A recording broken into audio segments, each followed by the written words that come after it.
Hello friends, a very warm welcome. And if you see the series that we have been doing, जहाँ हमने approaches to political theory, and then we have taken up all important elements and ideas, justice, equality, liberty, and even sovereignty, ideas of how Western political thought, Indian political thought, and so on. We have done that. इन सब के बावजूद भी most important बात यह है कि क्या हमें कॉन्सेप्ट की डिमांड और कॉन्सेप्ट का जो एप्लीकेशन है, क्या हम उसको महसूस कर पाते हैं। उसी दिशा में हम अब पढ़ेंगे अप्रोचेस टू स्टडी आईआर। क्योंकि international relations is like a fruit bowl, it's like a mix basket, it's like a rainbow. International relations is everything.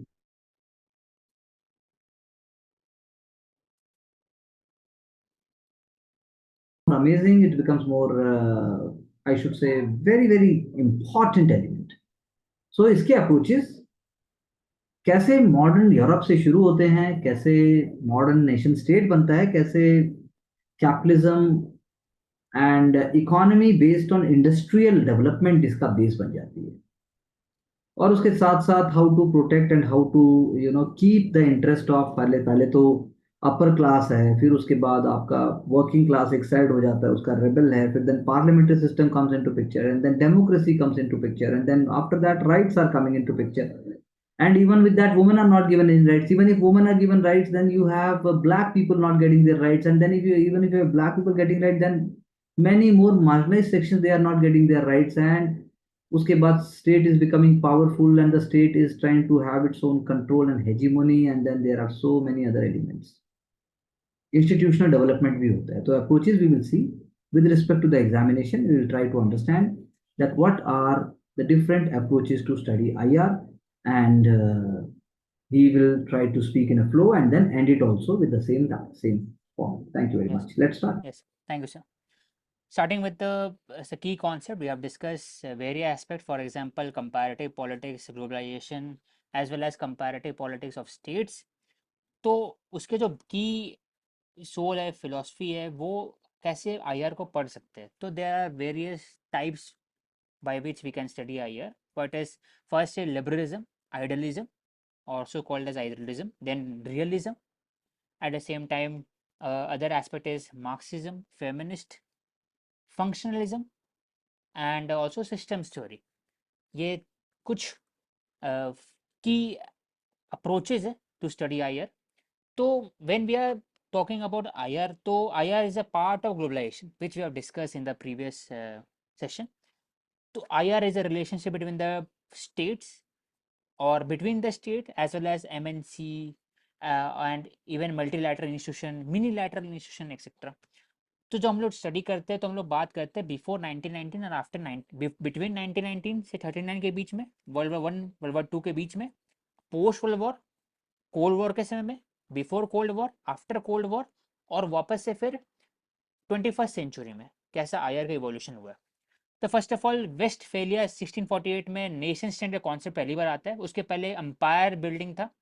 Nation state उस समय में आता है जिसमें मैकियावेली बात करते हैं प्रिंस इन द एरिया, और फिर दूसरा हम लोग बात करते हैं रिगार्डिंग कि नेशनल नेशन स्टेट मतलब एक सेम ट्रेडिशन, कल्चर, कस्टम है, वो इंश्योर करते हैं कि हर एक कंट्री के बीच में एक फ्रूटफुल डिस्कशन और डिबेट हो। एट द सेम टाइम दोनों का जो बाउंड्रीज है they can discuss in in various treaties. तो नेशन स्टेट 1648 से आया था, तो वो चलते रहता है। 1823 में मुनरो डॉक्ट्रिन आया था बाय द मुनरो, जो प्रेसिडेंट थे यूएस के। वो बात करते हैं कि US was following a very self reliance economy.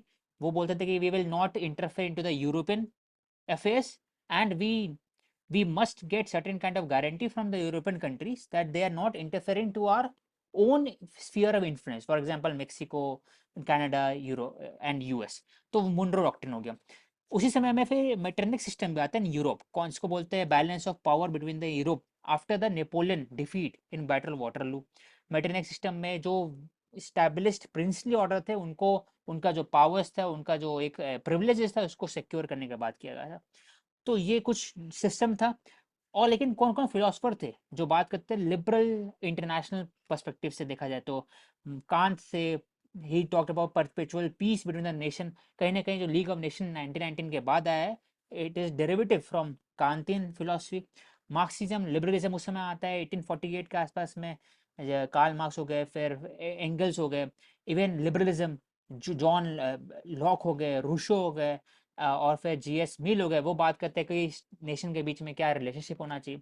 तो बिफोर 1919 तो एक की मॉडल है, इसको बोलते हैं बिलियर्ड बॉल मॉडल, अर्नोल्ड वॉल्फर के। वो बात करते हैं कि हर एक बिलियर्ड बॉल है एक तरह का यूरोपियन कंट्रीज है, और हर एक यूरोपियन कंट्रीज है, कोई भी पावरफुल नहीं है, तो they are equal power, they are equally distributed, और दोनों सबके पास आर्म फोर्सेस है, तो कहीं ना कहीं there is a collaboration as well as debate and discussion बोल सकते हैं, as well as there is a differences in each other aims and perspective. कहीं ना कहीं इसी कारण ही there was a rise of imperialism, race for the imperialism in African countries in 1878, जो कॉन्फ्रेंस भी हुआ था। और उसके बाद हम लोग बात करते हैं पेपर पार्टीशन ऑफ अफ्रीका का, फिर हम लोग 1919 के पहले इथोपियन एबिशन वॉर हो गया, या फिर क्राइसिस इन बोस्निया, सब चीज़। तो बिलियर्ड मॉल बॉल मॉडल जिसमें ऑस्ट्रिया हंगन हैसबर्ग एम्पायर हो गया, रशिया, फ्रांस, इटली, जर्मनी जो प्रूशियन थे उस समय, और ब्रिटेन, ये सब इक्विवेलेंट पावरफुल कंट्री है, कोई भी सुपर पावर नहीं है आज के स्टेट में। 1939 के बीच में एक फेज ऑफ आइडलिज्म आता है, क्योंकि वर्ल्ड वॉर वन खत्म होता है, and it led to the victory of the western countries such as France और यूके लेड कंट्रीज। तो उसमें आइडलिज्म वापस आता है। वो बात होती है कि वापस से लड़ाई नहीं हो, बड़ी लड़ाई नहीं हो, वापस से वर्ल्ड वॉर नहीं हो, तो league of nation was created. और वुडरो विल्सन 14 पॉइंट्स वो बात करते हैं कि हर एक कंट्री का अपना एक सिक्योरिटी डिलेमा है with regarding to each own interest. तो हम लोग एक ऐसा इंस्टीट्यूशन बना सकते हैं जो कलेक्टिव सिक्योरिटी प्रोवाइड कर सकता है। That is why mutual guarantee provide करने के लिए लीग ऑफ नेशन होगा। लेकिन वुडरो विल्सन बोल तो दिए, लेकिन US has not participated in league of nation, that is why it was born to be failure in 1939। तो जब से 39 में जब वापस से there is a rise of fascism और नासिज्म, इवन जर्मन मिलिट्री जो जापानीज मिलिट्रिज्म, तो वापस से रियलिज्म, वापस से डॉक्ट्रिन आता है। तो रियलिज्म, आइडियलिज्म, फिर रियलिज्म का फेज आता है। तो उसमें eight the same time Russia के अंदर में लेनिन थे उस समय 1924 का, फिर स्टालिन आते हैं, वो बात करते हैं कॉमेंटेन और encouraging Marxist revolution other countries. Fascist उनका अपना इंटरनेशनल रिलेशन आता है, जनरल फ्रैंको में इंटरवीन करते हैं स्पेन में जाकर के, बोथ इटली और बेनिटो मुसोलिनी और नाजी जर्मनी दोनों। उसके बाद फिर वो हर एक कंट्री के अंदर, चेकोस्लोवाकिया के अंदर में, इवन पोलैंड के अंदर इंटरफेयर करते, तो फासिस्ट आईआर वॉज प्रमोटिंग। तो उस समय अलग अलग इशू होता है 39 के बीच में। 39 में जब वर्ल्ड वॉर टू स्टार्ट होता है तो वापस से रियलिज्म फेज आता है, इसलिए EH कार बोलते हैं कि realism is a eternal wisdom, क्योंकि realism it is derived from human behaviour. Human का बिहेवियर ही है कि फॉर पावर मैक्सिमाइज मैक्सिमाइज करना, इन्फ्लुएंस को मैक्सिमाइज करना, सेल्फ इंटरेस्ट पे काम करना। तो वापस से जब वर्ल्ड वॉर टू जीतते हैं वेस्टर्न कंट्रीज, तो एक नया वर्ल्ड ऑर्डर बनता है under the Britain would system. इसमें वर्ल्ड बैंक, IMF और इवन UNSC और UN सिस्टम बनता है। तो उसके बाद से वापस से फिर बाइपोलर वर्ल्ड बनता है, तो उसमें भी रियलिज्म कॉन्सेप्ट रहता है। दोनों कंट्री का अपना अपना रियलिस्टिक प्रिंसिपल रहता है विद रिगार्डिंग टू डिप्लोमेसी। लेकिन जब USSR टूटता है इन 1991 89-91 में, when there was a breakdown of USSR, और न्यू फेज ऑफ डेमोक्रेसी आता है हर एक जगह पर, डीकोलोनाइजेशन होता है और बॉस्नियन रेवोल्यूशन, और वहाँ पर बैल्कनाइजेशन होता है इन द यूगोस्लाविया रीजन। उसके बाद फिर अलग अलग कंट्रीज के अंदर में there is a rise of liberal sentiment in several countries. But for example maastricht treaty, EU का फॉर्मेशन होता है, तो कहीं ना कहीं लिबरलिज्म वापस से आता है। तो पहले हम लोग 1919 के पहले रियलिज्म, उसके बीच में लिबरलिज्म, फिर रियलिज्म आता है, फिर लिबरलिज्म आता है। और वापस से 2008 के जो फाइनेंशियल क्राइसिस, इवन 2003 में when there is a global hegemony by the US empire, और there is a high amount of critique regarding the US led coalition of NATO.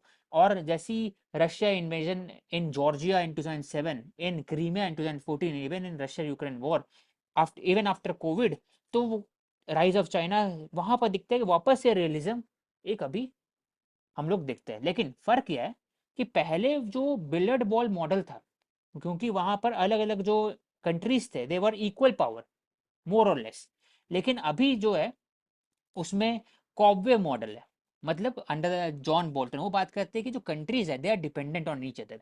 आज के जो रशिया और चाइना और यूएस के बीच जो रिलेशनशिप है it is interdependent as well as they are competing, और एडवर्सरी भी है और एनिमी भी है। लेकिन यूएसएसआर के साथ अलग था, क्योंकि यूएसएसआर पूरा क्लोज इकोनॉमी था, they were not interdependent to each other. तो कॉबवे मॉडल में transnational company, multinational company, civil society, NGO, nation state सब मिक्स, जो यूएनएससी, मल्टीलैटरल इंस्टीट्यूशन सब का जो एक इंटरकनेक्टेडनेस है, उसके कारण वॉर जो होना बहुत मुश्किल हो जाता है आज के समय में। तो वो कॉबवे मॉडल है। तो when we are discussing the evolution of IR, तो उसमें हर एक पर्सपेक्टिव लेके चलते हैं। तो फॉर एग्जांपल रियलिस्टिक, तो उसमें हम लोग डिराइव करते हैं कौटिल्य अर्थशास्त्र, राजा मंडला, मैकियावेली, उनके जो बात करते हैं वो प्रिंस का जो पावर उनको बात करते हैं। देन थॉमस हॉब बात करते हैं रिगार्डिंग द ह्यूमन बिहेवियर क्या होना चाहिए। तो realist IR theory focuses much on anarchy.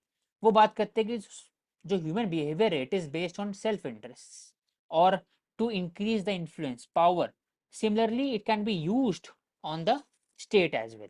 तो ह्यूमन का बिहेवियर इज मोर और less similar to the state behaviour, इसको बोलते हैं क्लासिकल रियलिज्म।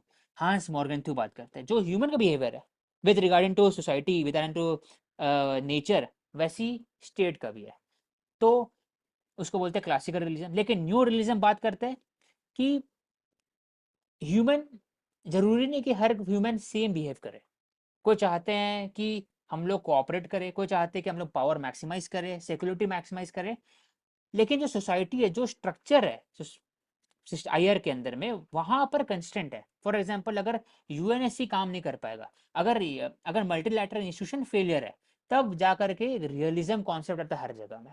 फॉर एग्जांपल कहीं ना कहीं आज के हिसाब से देखा जाए तो यूएनएससी का फेलियर है, तभी जाकर के इंडिया बात करेगा there need to be a reform of the UNSC.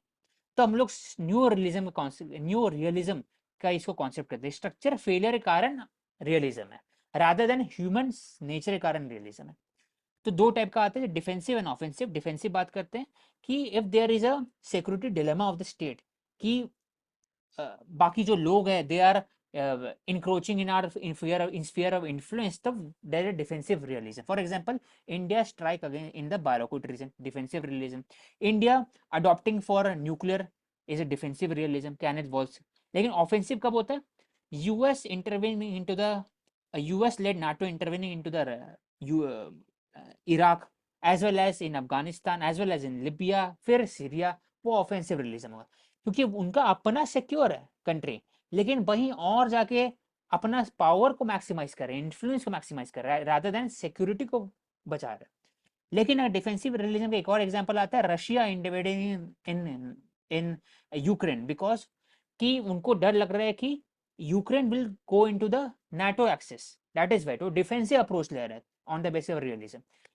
Then new classical religion बात होता है कि स्ट्रक्चर एलिमेंट तो है ही, कि स्ट्रक्चर प्रॉब्लम तो है ही पूरे आईआर के अंदर में। फॉर एग्जांपल मल्टीलैटरल इंस्टीट्यूशन ढंग से काम नहीं कर पा रहे हैं, हर उनके अंदर में भी वेस्टर्न सेंट्रिक है, वेस्टर्न बायस है, हर एक कंट्री में इक्वल वोट है लेकिन पावर अलग अलग है, डिफेंस एक्सपेंडिचर अलग अलग है, तो स्ट्रक्चर में प्रॉब्लम है। लेकिन एट द सेम टाइम हर एक स्टेट के अंदर में जो जो पॉलिटिक्स है, डोमेस्टिक पॉलिटिक्स है, और सोसाइटी का पॉलिटिक्स हो गया, और एज वेल एज जो स्टेट का जो ह्यूमन बिहेवियर है, वो भी अगर दोनों को जोड़ेंगे तो हो गया new classical realism, Stephen Colt का। Example, India abrogating the article 370, it is boost on domestic politics as well as geopolitics, और उनका अपना एक डिफेंसिव रियलिज्म में था, तो वो न्यू क्लासिकल रियलिज्म हो गया।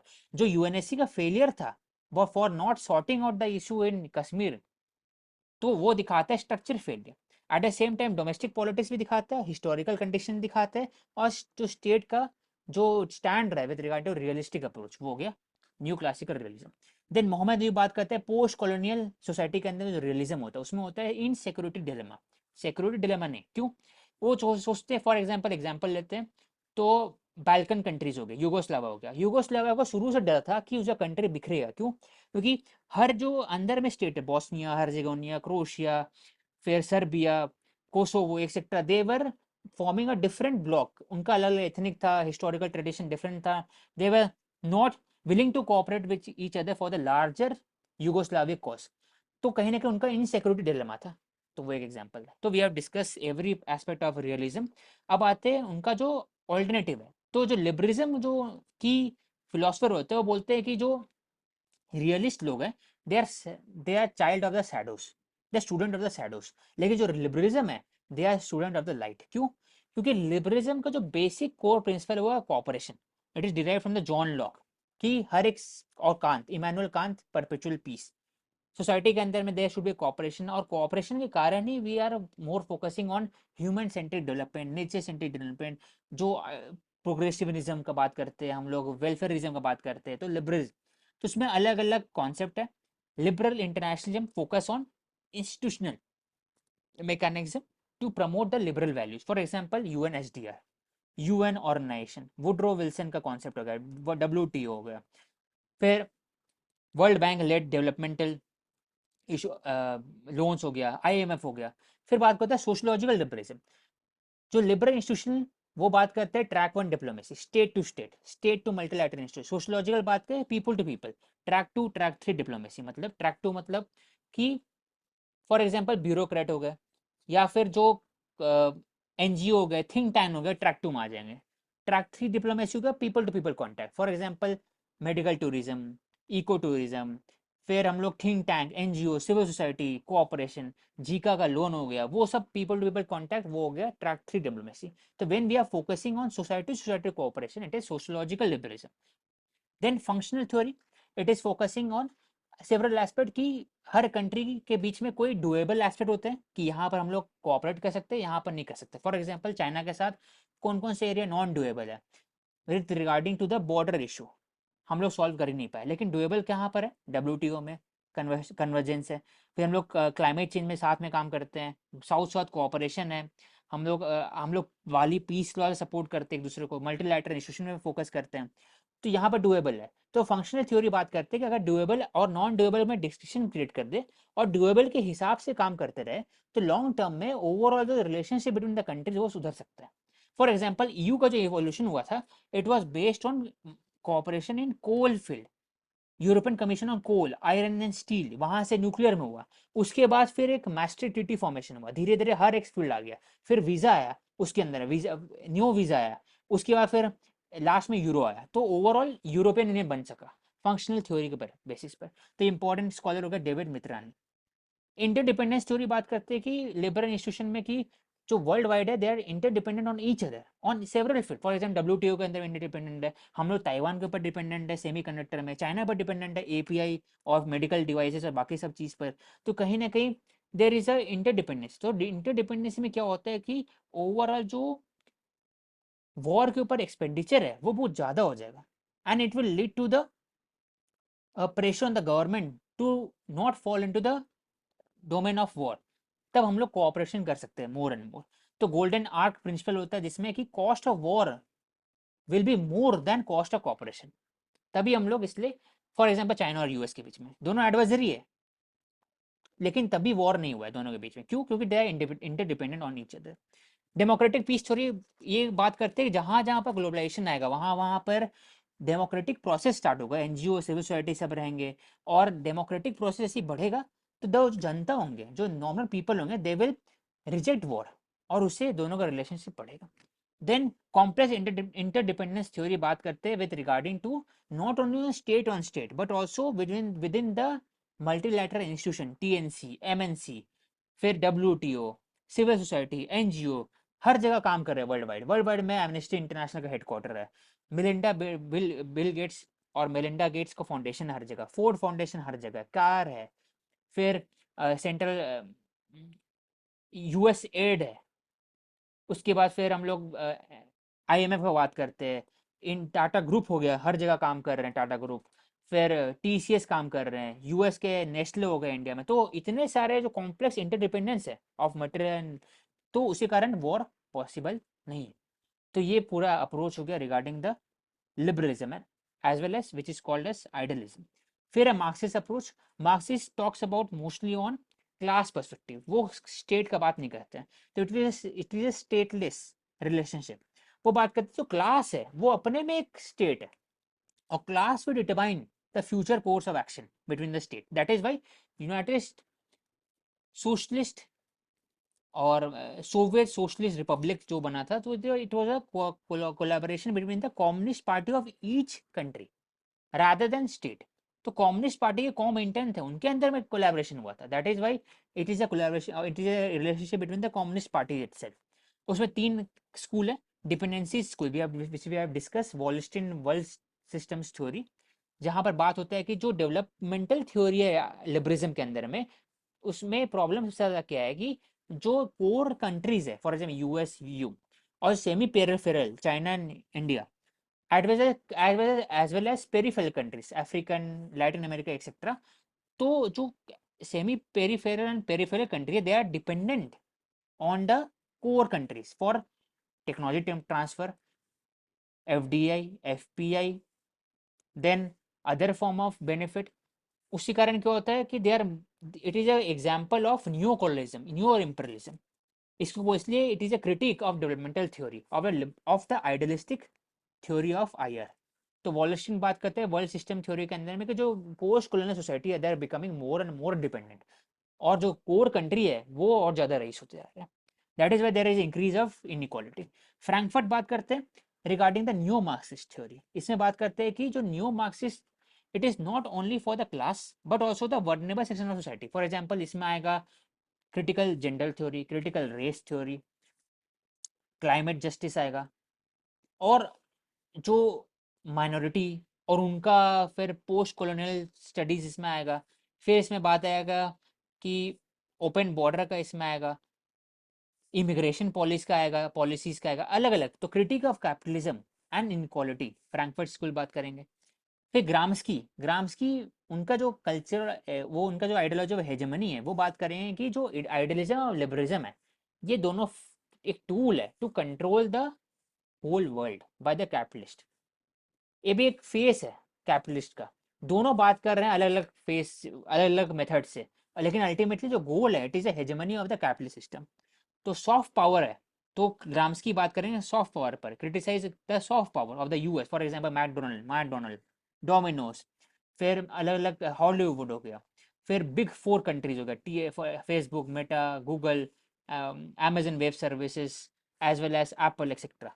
तो वो बात करें सॉफ्ट पावर जो है, it becomes a tool for hegemony over the post colonial as well as other countries. Feminist approach बात करेंगे with regarding it criticises both liberal and realistic. क्यों? क्योंकि रियलिस्टिक तो ओवरऑल मैनली अप्रोच है, it is men power, क्योंकि self interest, power maximiser, security manufacture, it is focusing on male centric form of dominance in the IR. लेकिन जो cooperation है, cooperative model है with regarding to the idealism, उसमें भी बात करते हैं अलग अलग अप्रोचेस से, लेकिन उसमें फेमिनिस्ट अप्रोच नहीं आया। फॉर एग्जाम्पल विमेन का क्या रोल रहेगा, तो उसमें सिंथिया इनलोय बात करती है विमेन का रोल सेकेंडरी दिखाया हर जगह, फॉर एग्जाम्पल सिविल सोसाइटी में, एनजीओ में, लेकिन कहीं ना कहीं हम लोग बात नहीं करते हैं विद रिगार्डिंग टू कि क्या विमेन का क्या रोल होना चाहिए in in the gender policy around the world. एक हम जेंडर डिप्लोमेसी बात करते हैं हम लोग, चाहे जो फ्रांस में चेंजेस होता है वो इंडिया में भी चेंज हो जाता है। तो अब फीमेल अप्रोच में it is less state centric, क्योंकि state is a epitome of authority, it is epitome of power as well as violence. तो एंटी स्टेट है थोड़ा रेडिकल फेमिनिस्ट में भी। एट द सेम टाइम जो क्लास पे focus करेंगे, कास्ट पे फोकस करेंगे, इंटरसेक्शनलिटी पे फोकस करेंगे, एनजीओ पे करेंगे, सिविल सोसाइटी पे करेंगे, बाकी एस्पेक्ट पे करेंगे। Then system theory we have discuss in previous comparative politics of state. उसमें कैपलन बात करते हैं कि जो डेविड स्टीन का जो सिस्टम थ्योरी था, he has applied in the IR, जिसमें दो कॉन्सेप्ट आता है, एक loose bipolar, tight bipolar, veto centric, एक हायरार्की सिस्टम, एक यूनिवर्सल एक्टर सिस्टम। और तो ये एस्पेक्ट हो गया सिस्टम्स थ्योरी के अंदर में। तो कापलन को सिस्टम्स जो थ्योरी है, it is much more simplification version of the David Easton system theory, क्योंकि इसमें फीडबैक लूप भी नहीं है, ना है कि ये इन्होंने सिविल सोसाइटी और उनके बीच में इंटरेक्शन के बारे में कुछ बताया, बस एक तरह का डिस्क्रिप्टिव है, एक नॉर्मेटिव है, रादर दैन डेविड ईस्टन के वहाँ पर थोड़ा सा एक लॉजिकल और साइंटिफिक प्रिंसिपल था उसमें। देन डिसीजन मेकिंग थ्योरी में बात होता है कि how the country make decision. तो एक होता है कि कॉस्ट बेनिफिट एनालिसिस कारण डिसीजन मेकिंग होता है, कि क्या मुझे मिलेगा, क्या फायदा होगा कंट्री को, क्या घाटा होगा, उसके बेसिस पे होता है। सेकंड इज नेगोशिएशन, कौन सा सबसे इंपॉर्टेंट है अभी उस पर नेगोशिएट करेंगे रादर देन जो less important thing. For example India negotiated on use of agriculture, FTA वहां पर नहीं होना चाहिए इन द आरसेप, तभी आरसेप में इंडिया नहीं गया था। इवन आईपीएफ में भी इंडिया ने सिर्फ और सिर्फ अदर 3 एस्पेक्ट को चूज किया है, for example climate change, neutrality, लेकिन ट्रेड वाले जो पिलर है उसको चूज नहीं किया। तो नेगोशिएशन का एस्पेक्ट। दूसरा आता है कॉग्निटिव, जिसमें सोसाइटी और domestic politics it influences the decision making of the country. For example India का जो स्टैंड रहा है विद रिगार्ड टू रशिया, कहीं ना कहीं डोमेस्टिक पॉलिटिक्स में भी एक रशियन एक फ्रेंडशिप जो एक परसोना है वो रहा है। Eight the same time Pakistan anti Pakistan sentiment है, तो उसके कारण भी इंडिया का स्टैंड डिफरेंट होता है, चाइना का साथ भी डिफरेंट होता है। तो कहीं ना कहीं जो सोसाइटी और domestic politics it influence the decision making, ये हो गया कॉग्निटिव पर। Then last aspect is post colonial theory which is said by Edward Said and Homi K Bhabha. Edward Said बोलते हैं कि ओरिएंटलिज्म जो है it is it is just like a liberal internationalism but from the Asian centric. लेकिन जो post colonial studies है in the orientalism it is having a eurocentric bias, it is from the white man's perspective. लेकिन Homi K बाबा बात करते हैं कि Asian values क्या होना चाहिए, तो क्रिटिसाइज करते हैं जो पोस्ट कॉलोनियल सोसाइटी को on the basis of hybridity. वो बोलते हैं कि जो सोसाइटी है it is not modernize as well as not traditional, वो बीच में फंस चुका है। वो कुछ कुछ एस्पेक्ट यूएस से भी उठाया गया है, कुछ कुछ ट्रेडिशनल एस्पेक्ट में, इसलिए बोलते हैं पैरिस्मेटिक सोसाइटी। दूसरा कुछ कुछ कंट्रीज को इनसिक्योरिटी डिलेमा होता है। फॉर एग्जाम्पल इंडिया को भी है कुछ कुछ एस्पेक्ट में, पूरा मैं नहीं बोल सकते।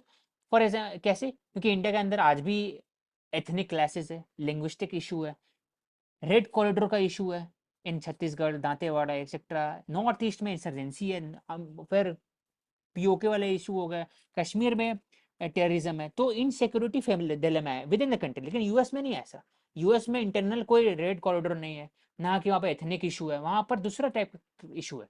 तो insecurity dilemma most of the countries face करता है जो डेवलपिंग कंट्री है।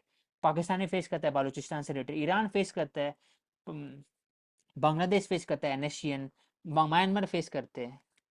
फिर दूसरा होता है mimicry in the post colonial countries. वहां पर ऐसा होता है कि जो एलिट होता है in the post colonial society they mimic the traditional and as well as the whole structure of the western countries, तो उसको मिमिक्री बोलते हैं। Hamza Ali he talks about कि कहीं ना कहीं जो पोस्ट कॉलोनियल सोसाइटी होता है वो कभी कभी ओवर डेवलप स्टेट बन जाते हैं। कैसे? ब्यूरोक्रेटिक कंट्रोल बढ़ जाता है। जो हम लोग प्री 1990 था इंडिया में, वो ब्यूरोक्रेटिक कंट्रोल हर जगह फील्ड में था। फॉर एग्जाम्पल कोटा सिस्टम था इन प्रोडक्शन, लाइसेंस राज था, रेट टेपिज्म था, हाई ब्यूरोक्रेटिक सिस्टम था, प्राइवेट सेक्टर में जॉब्स कम था, हर चीज़ गवर्नमेंट डिटरमाइन करेंगे, लाइसेंसिंग हर जगह गवर्नमेंट डिसाइड करेंगे, कोटा भी डिसाइड करेंगे, टैरिफ डिसाइड करेंगे, हर जगह में कंट्रोल था। वो ओवर डेवलप स्टेट का कंडीशन। पार्थ चैटर्जी बोलते हैं कि कॉन्ट्राडिक्टरी स्टेट। फॉर एग्जाम्पल कि इंडिया मॉडर्न भी है कुछ कुछ एस्पेक्ट, कुछ ट्रेडिशन भी। एग्जाम्पल हरियाणा के अंदर में डेवलपमेंट भी है, गुरुआ भी है, लेकिन एट द सेम टाइम खाप पंचायत भी है, उनसे एसोसिएटेड कुछ कुछ जो इशू होता है वो भी आता है। सेम तमिलनाडु में भी है, सेम बिहार कुछ कुछ जगह में भी है, झारखंड में, वेस्ट बंगाल में। तो वो एक कॉन्ट्राडिक्टरी है, same contradiction on the same society है। स्लम एरिया वहीं पे धारावी में भी है, और बगल में Dharavi one of the most luxury apartment भी वहीं पर है। एट द सेम टाइम वहाँ जो स्क्वायर फीट है और उनका जो प्राइस है वर्ल्ड में वन ऑफ द हाईएस्ट में से आता है। तो कॉन्ट्राडिक्टरी है, तो कॉन्ट्राडिक्टरी स्टेट बात होता है।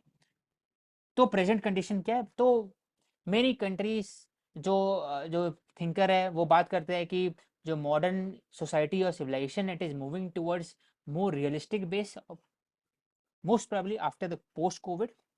और ऐसा क्यों है? क्योंकि there is rise of China, China Russia axis हो गया, ईरान भी उसके अंदर मार रहा है, पाकिस्तान आ रहा है, नॉर्थ कोरिया आ रहा है। Eight the same time India बात कर रहा है कि मल्टीलैटरल इंस्टीट्यूशन पर, फ्रांस बात कर रहा है स्ट्रेटेजिक ऑटोनॉमी पर, और जो नाटो है और फिर यूएस है it is making इनरोड into the more eastern countries. For example Sweden अभी हाल फिलहाल में अप्रूव हुआ है नाटो मेंबरशिप। और वो बात करते हैं एशिया नाटो का बात करते हैं, और फिर I2U2 कॉरिडोर बात है, क्वाड का बात हो रहा है। तो कहीं ना कहीं रियलिज्म वापस से वर्ल्ड वाइड आया है। इसलिए हम लोग इंडिया बात करते हैं आत्मनिर्भर भारत भारत। और चाइना प्लस वन स्ट्रैटेजी, अपने को कैसे कैपेबल बनाना है as compare to other country. तो ग्लोबलाइजेशन है वो कहीं ना कहीं थोड़ा था हुआ है in the globalization, especially after the covid on Russia Ukraine crisis. So we have finished.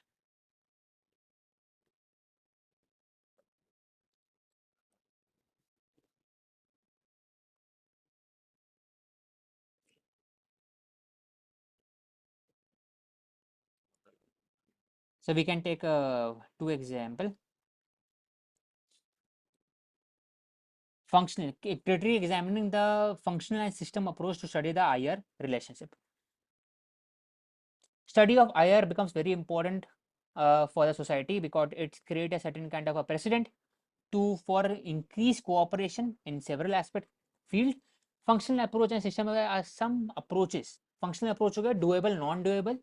For example, India China हो गया, फिर फंक्शनल अप्रोच के कारण ही EU फॉर्मेशन हुआ है, as well as system approach हो गया with regarding to the David Easton Kaplan mode of loose bipolar जो कोल्ड वॉर के से हुआ है। तो critical examine we have to critical examine the both approaches. तो फंक्शनल अप्रोच जो है it is more practical than system approach Kaplan theory, क्योंकि फंक्शनल अप्रोच के कारण हम लोग जो डुएबल एस्पेक्ट है उस पर हम लोग काम भी कर सकते हैं, लेकिन सिस्टम अप्रोच में क्या है कि फीडबैक लूप कहीं कहीं पर नहीं है, कापलान में नहीं है, सोसाइटी के बीच में जो इंटरेक्शन है वो भी इसमें इंक्लूड नहीं किया है। दूसरा, फंक्शनल अप्रोच हर जगह अप्लाई नहीं हो सकता है। फॉर एग्जाम्पल इंडिया पाकिस्तान में अप्लाई नहीं हो पा रहा है क्योंकि कश्मीर एक मेन मुद्दा है, उसके बिना कुछ सॉल्व नहीं हो सकता, लेकिन सिस्टम अप्रोच को आप यूज़ कर सकते हैं। फॉर एग्जाम्पल पॉलिसी मेकिंग में WTO में जो चेंजेस आ रहे हैं वो कहीं ना कहीं डिमांड और सपोर्ट है by the both global south as well global north.